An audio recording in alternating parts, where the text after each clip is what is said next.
ಇವತ್ತು ಕುಮಾರಸ್ವಾಮಿ ಅಬ್ಬರಿಸಿದ್ರು ಹನುಮಧ್ವಜ ವಿಚಾರಕ್ಕೆ ಸಂಬಂಧಪಟ್ಟ ಹಾಗೆ ಬಿಜೆಪಿ ನಾಯಕರೇನು ಅಬ್ಬರಿಸಬೇಕಿತ್ತೋ ಅದಕ್ಕಿಂತ 10 ಪಟ್ಟು ಜಾಸ್ತಿ ಅಬ್ಬರಿಸಿದ್ರು. ಕೇಸರಿ ಶಾಲ್ ಹಾಕ್ಕೊಂಡಿದ್ರು.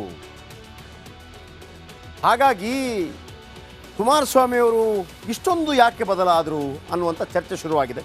ಬಿಜೆಪಿ ಸ್ನೇಹ ಬೆಳೆಸಿದ ಬಳಿಕ ಎಚ್ ಡಿ ಕುಮಾರಸ್ವಾಮಿ ಅವರು ಬದಲಾಗಿದ್ದಾರೆ.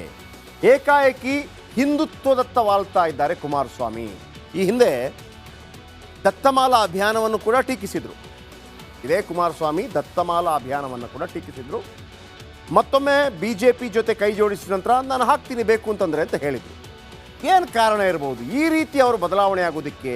ಏನು ಕಾರಣ?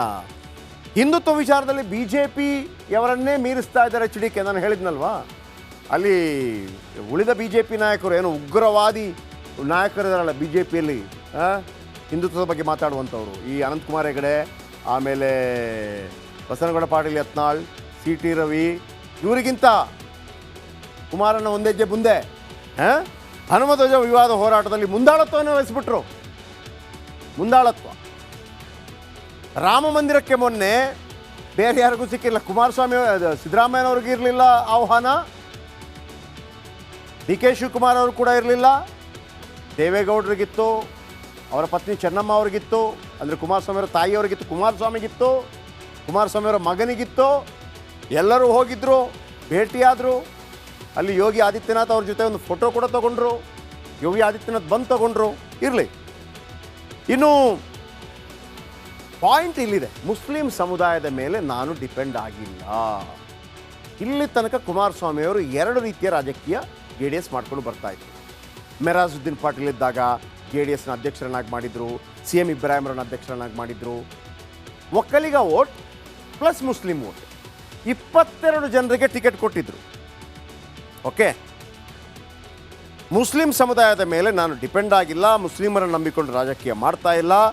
ಯತ್ನಾಳ್ ಹೆಗಡೆ ರೀತಿ ಮಾತಾಡೋಕ್ಕೆ ಶುರು ಮಾಡಿದ್ದಾರೆ. ಆದರೆ 22 ಜನರಿಗೆ ಟಿಕೆಟ್ ಕೊಟ್ಟಿದ್ದರೂ ಕೂಡ 11% ಮುಸ್ಲಿಂ ವೋಟ್ಗಳ ಪೈಕಿ ಒಬ್ಬನೇ ಒಬ್ಬ ಗೆಲ್ಲಲಿಲ್ಲ. 22ರ ಪೈಕಿ ಒಬ್ಬನೇ ಒಬ್ಬ J D S M L A ಗೆಲ್ಲಿಲ್ಲ. ಜೆ ಡಿ ಎಸ್ನ ಎಲ್ಲ 22 ಮುಸ್ಲಿಂ ಅಭ್ಯರ್ಥಿಗಳಿಗೆ ಸೋಲಾಗಿತ್ತು. ಕಾಂಗ್ರೆಸ್ 15 ಜನರಿಗೆ ಸೀಟ್ ಕೊಟ್ಟಿತ್ತು. ಇವರು 22 ಜನರು ಕೊಟ್ಟರು, 0. ಕಾಂಗ್ರೆಸ್ 15 ಮುಸ್ಲಿಂ ಅಭ್ಯರ್ಥಿಗಳಿಗೆ ವೋಟ್ ಕೊಡ್ತು, 9 ಅಭ್ಯರ್ಥಿಗಳು ಗೆದ್ದು ಬಂದರು. 90% ವೋಟ್ ಕಾಂಗ್ರೆಸ್ಗೆ ಬಿತ್ತು, 1% ಬಿದ್ದಿಲ್ಲ ಅನ್ನುವಂಥದ್ದು ಜೆ ಡಿ ಎಸ್ಗೆ ಬಿದ್ದೇ ಇಲ್ಲ.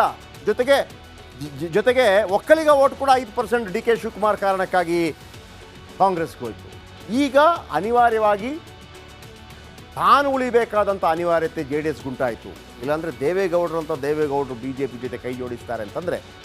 ಸೊ ಹಾಗಿರುವಂಥ ಸಂದರ್ಭದಲ್ಲಿ ಮುಸ್ಲಿಮರು ತಮ್ಮ ಬೆನ್ನಿಗೆ ನಿಲ್ಲಲಿಲ್ಲ ಅನ್ನುವಂಥ ಕಾರಣಕ್ಕಾಗಿ ಬಿ ಜೆ ಪಿ ಜೊತೆ ಕೈ ಜೋಡಿಸಿದ್ರು. ಆಮೇಲೆ ನನಗೆ ಮುಸ್ಲಿಂ ವೋಟೇ ಬೇಕಾಗಿಲ್ಲ, ನಾನು ನೇರವಾಗಿ ಹಿಂದುತ್ವ ಮಂತ್ರ ಜಪಿಸ್ತೀನಿ ಅನ್ನೋದನ್ನು ಇವತ್ತು ಮತ್ತೊಮ್ಮೆ ಸಾಬೀತು ಮಾಡಿ ತೋರಿಸಿದ್ರು.